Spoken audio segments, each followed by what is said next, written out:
Hello everyone, it's Jasmine and welcome back to my channel. Today's video is going to be a little bit of a long one, so you might want to grab a snack and a drink. We've got this mixed media project that we are going to do together. This is using some die cuts from Infinity Engravings, and I'm on their design team.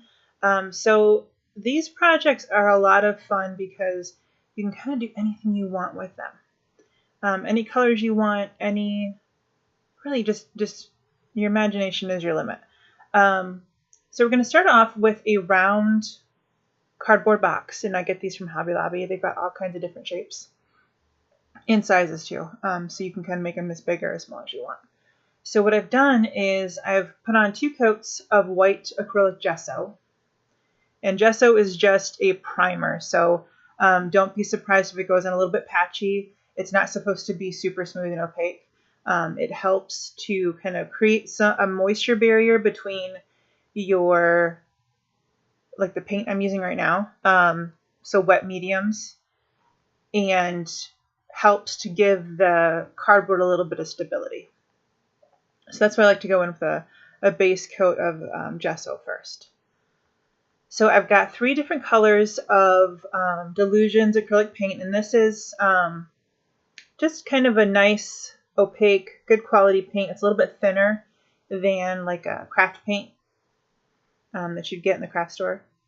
So I like these paints a lot. They're really nice to work with, really highly pigmented. So the purple is crushed grape, the pink is bubblegum, and then this light orange is pure sunshine. And I did not use any medium to help blend these paints. I kind of liked that the streaky look, but I did want to blend them slightly.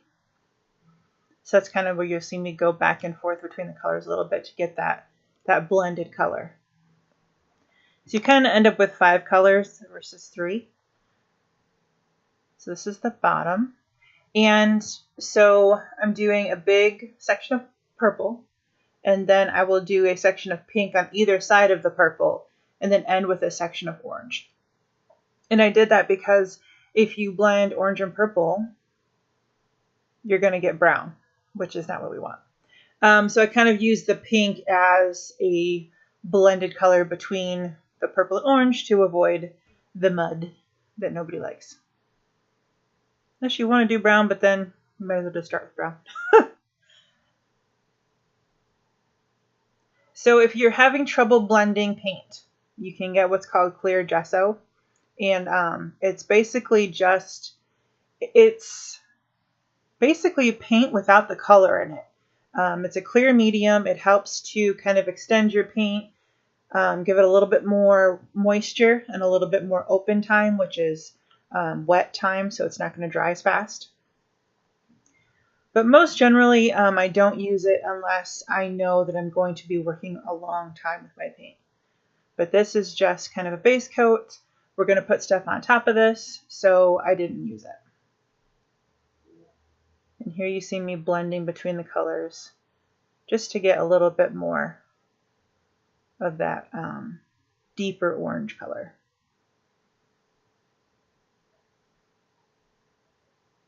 And I didn't use 2 coats of paint on this.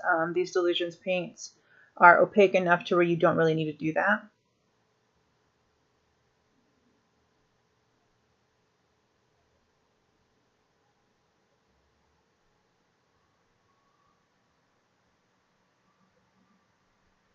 And I set that aside to dry.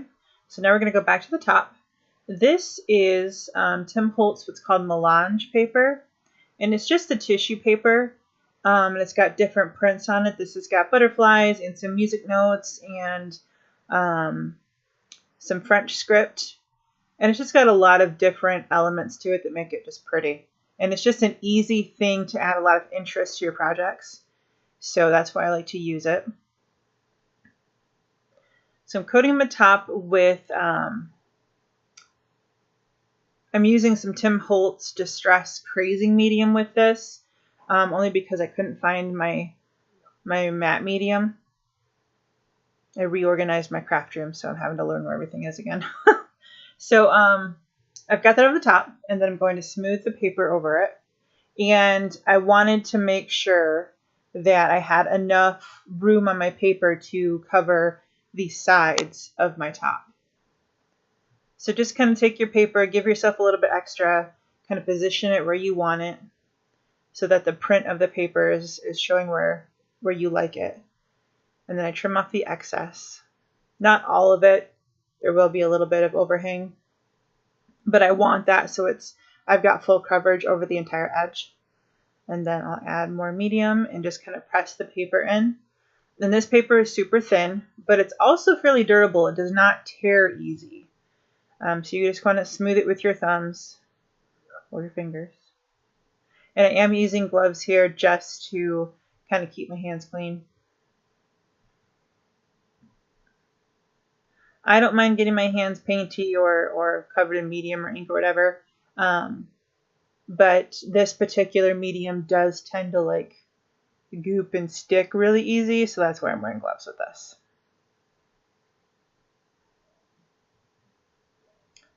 So I'm just smoothing that paper over, creating creases where I need to.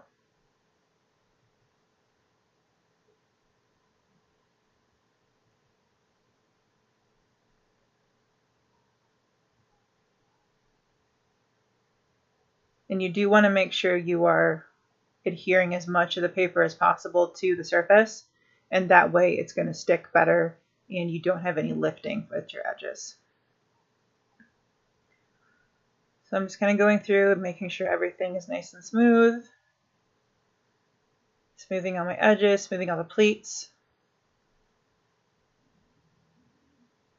And then I will take my scissors and a craft knife and trim off without trimming my fingers off. Trim off the excess paper.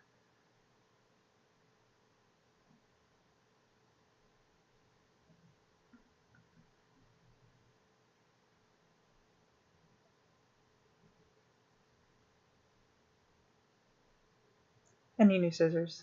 It was not the sharpest scissors.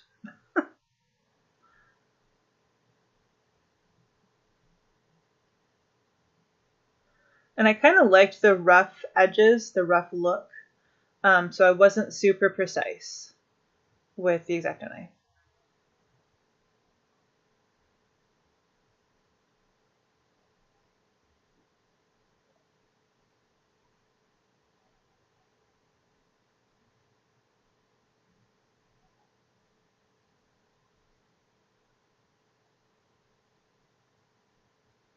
Now, if you want to, you can leave it extra long and fold it over into the top. However, if you do that, you're going to risk getting more lifting because of the friction from the top going on and off the box. So just something to keep in mind. So here are my Infinity Engravings die cuts. Now I'm on their design team, so Cassandra, who owns the company, she tends to send me just a lot of just goodies to kind of play with and do what I want with. So this is a fairly delicate die cut, but it's also really pretty. And so this is kind of like a vine with butterflies on it, and then the letters to the left are also from her company. And she's great with doing custom orders. So you'll have the link to her website in the description box if you are interested in checking anything out.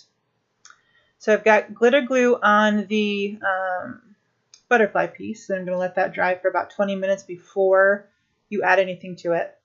And then what I'm doing with the letters is I'm adding Deco foil adhesive to the letters.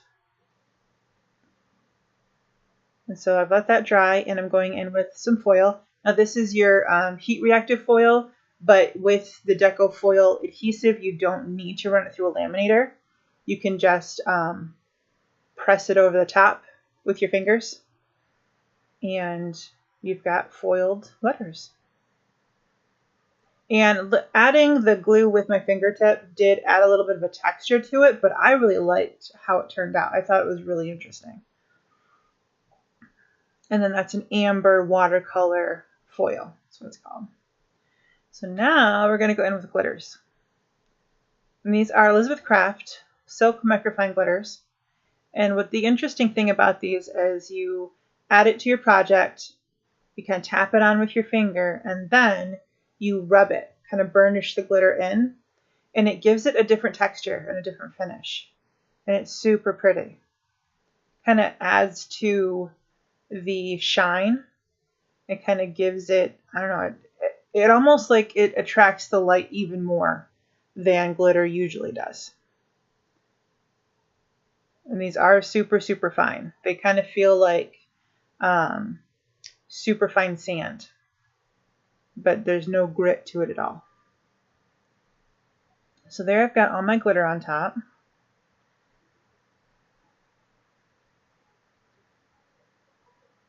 And so I kind of press it in. Now this is sped up just for the sake of brevity in the video.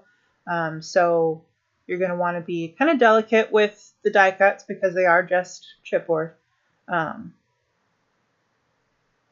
you want to hold it down and then kind of rub over it. And you'll see the shine just really pick up in it.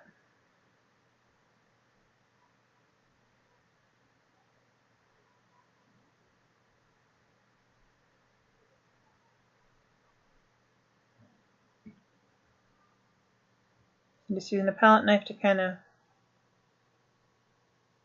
lift that up off the craft sheet, and then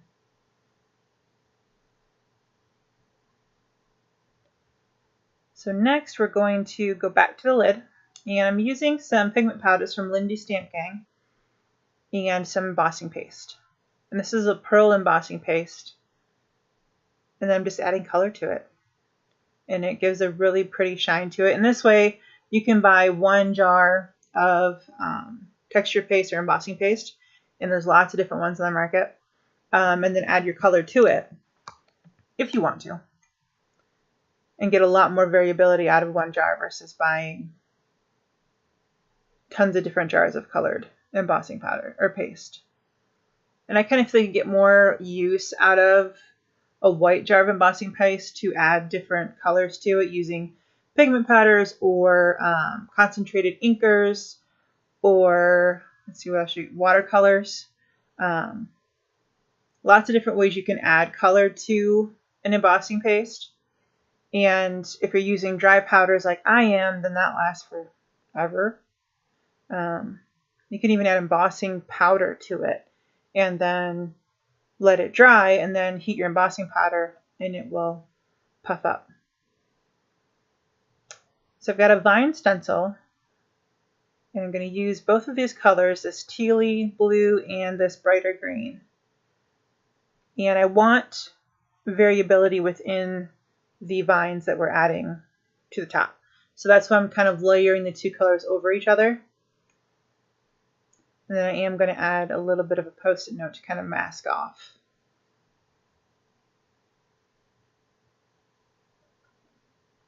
So I don't get paste where I don't want it.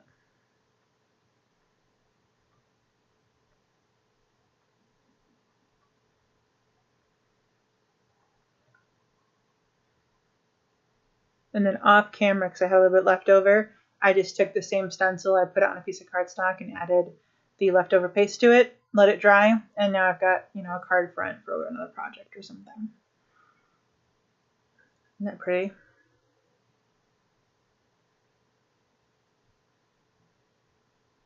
And I did get a little bit of seepage underneath certain sections of the stencil, so I just took my palette knife and kind of picked up the extra. And then we're going to go in and add some embellishments to this too, so I just kind of use those embellishments to hide any kind of imperfections.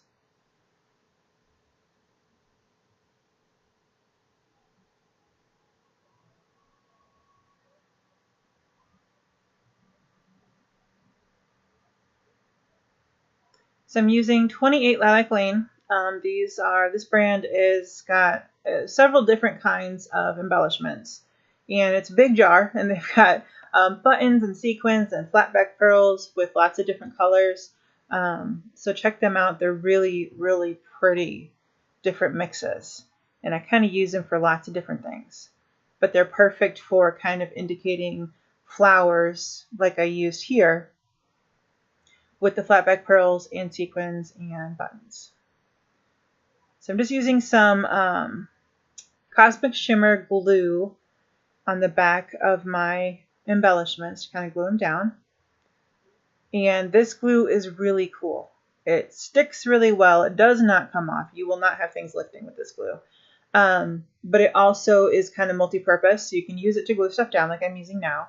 But I also used it to adhere the glitter. Or if you have foil flake, you can use it for that too. And when you're using it with the glitter and the foil flake, you apply it to your project and then let it dry about 20 minutes, and then you put on your glitter or your flake. So here I've got more of the paper, and I'm going to use this on the outside of the lower part of the box. And this paper is unique because when you tear it, it tears straight. So I'm using a distressing tool to go in and add irregular edges and rough edges to the paper. So this tool has 2 different sander edges on it to kind of rough up paper or add distressing to things. So I'm just kind of using my fingers to tear divots in and using the tool to add frayed edges.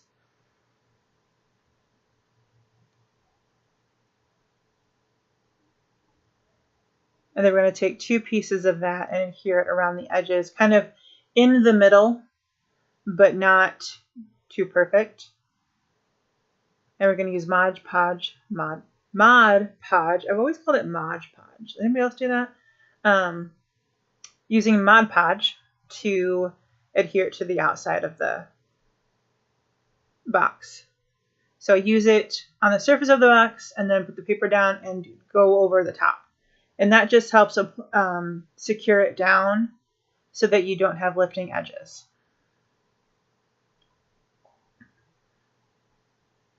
And this particular one is a matte finish, but they do have a glossy finish if you want that.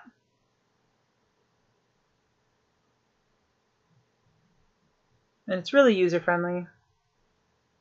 So you try and tear that, tear it straight. I've never seen paper do that, but this stuff does that.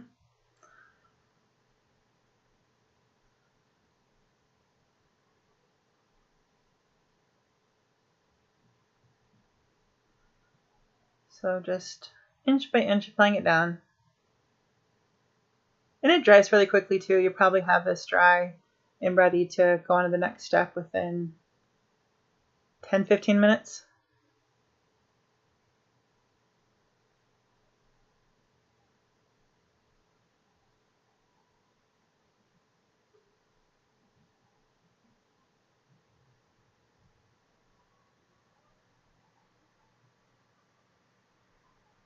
So that's dry.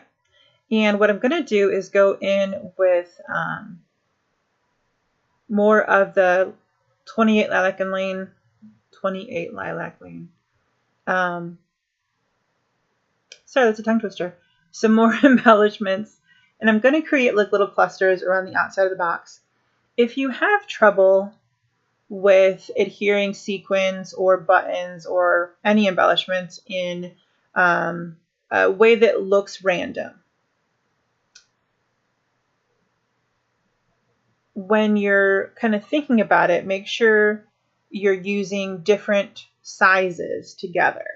So you don't want to use all of the same size embellishments, or the same color.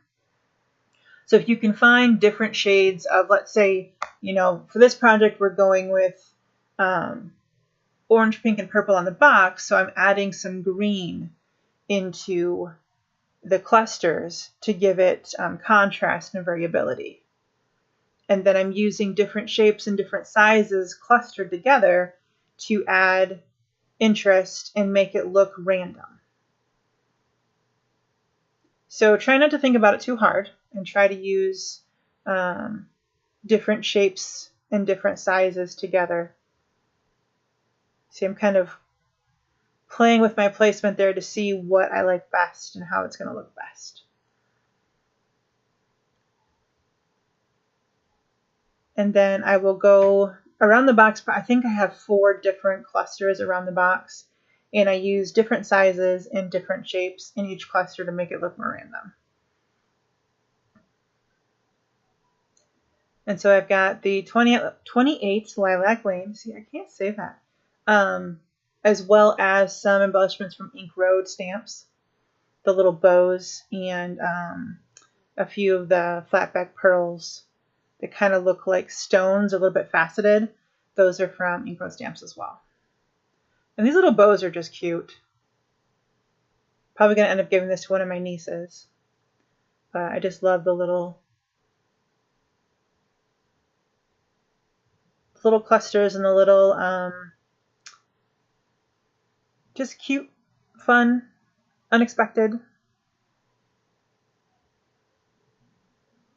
And don't think about it too much. I know it's hard to be like, wait a minute, you know, I need to think about it because I need to figure this out. Just kind of add stuff and let it flow. And when people look at things like this, they don't look for your mistakes. They are just awed in how much effort you've put into the project and that you're giving as a gift. Or if you make it yourself, you can kind of keep looking at it and finding all kinds of fun stuff about it. So thanks for joining me. There are some pictures at the end here that kind of show you a little more detail of the different clusters. And we will catch you on the next one. Have a great day. We will talk to you later. Bye-bye.